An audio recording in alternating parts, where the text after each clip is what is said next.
പിതാവായ ദൈവത്തിന് നമ്മോടുള്ള സ്നേഹത്തിൻ്റെയും കരുതലിൻ്റെയും ദൃശ്യമായ അടയാളമാണല്ലോ നമ്മുടെ കർത്താവായ യേശുക്രിസ്തു.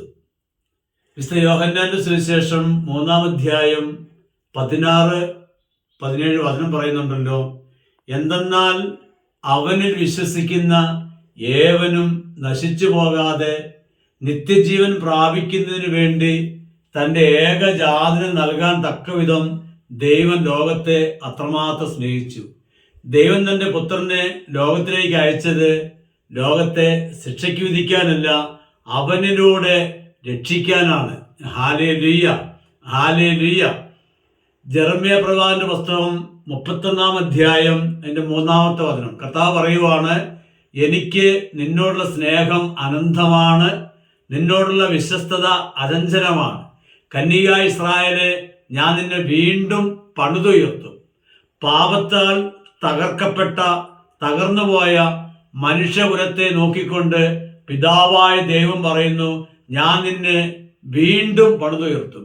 അങ്ങനെ പാപത്താൽ തകർന്നുപോയ മനുഷ്യനെ വീണ്ടും ദൈവത്തിലേക്ക് ഒന്നിപ്പിക്കുന്നതിന് വേണ്ടിയാണല്ലോ നമുക്ക് ഈശോയെ നൽകിയത്. അതാണല്ലോ ക്രിസ്മസ്. Hallelujah, hallelujah.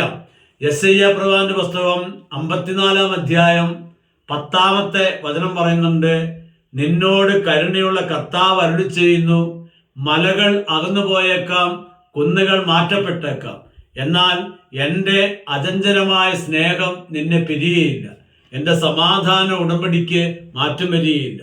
ദൈവപിതാവ് യേശുക്രിസ്തു ജനിക്കുന്നതിന് നൂറ്റാണ്ടുകൾക്ക് മുമ്പ് പ്രവാചകനായ യെശയ്യയിലൂടെ അരുളി ചെയ്ത വചനമാണിത്. അതിൻ്റെ പൂർത്തീകരണമാണ് യേശു. അതാ സമാധാന ഉടമ്പടിക്ക് മാറ്റം വരികയില്ല.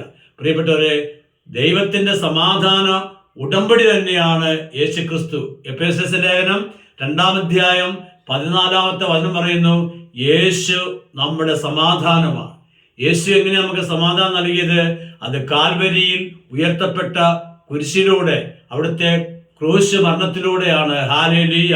യേശുവേ നന്ദി, യേശുവേ സ്തുതി. പ്രിയപ്പെട്ടവരെ, ദൈവപിതാവിൻ്റെ സ്നേഹത്തിൻ്റെ അടയാളമാണ് യേശുക്രിസ്തു എന്ന് നമ്മൾ കേട്ടു കഴിഞ്ഞു. യേശുക്രിസ്തുവിനെ നമുക്ക് നൽകിയത് തന്നെ ഇതാ, നമ്മളെ പാപത്തിന് മോചനം നൽകി, പാപത്താ തകർക്കപ്പെട്ടു പോയ നമ്മളെ വീണ്ടും അതിൽ നിന്ന് മോചിപ്പിച്ച് നിത്യജീവനിലേക്ക് ഒരുക്കുന്നതിന് വേണ്ടിയാണ്. യേശു ഒരു പ്രകാശമാണ്, യേശു ഒരു രക്ഷയാണ്, യേശു ഒരു വഴിയാണ് ദൈവത്തിങ്കിലേക്കുള്ളത്. Hallelujah, hallelujah.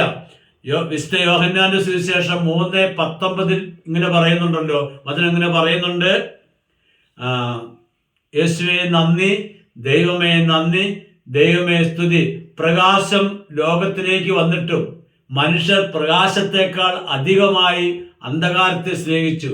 കാരണം അവരുടെ പ്രവൃത്തികൾ തിന്മ നിറഞ്ഞതായിരുന്നു. തിന്മ നിറഞ്ഞവൻ, തിന്മയിൽ വസിക്കുന്നവൻ, അന്ധകാരത്തിൽ വസിക്കുന്നവൻ പ്രകാശത്തെ വെറുക്കുന്നു. Hallelujah, hallelujah. യേശു വന്നത് പ്രകാശമായിട്ടാണ്.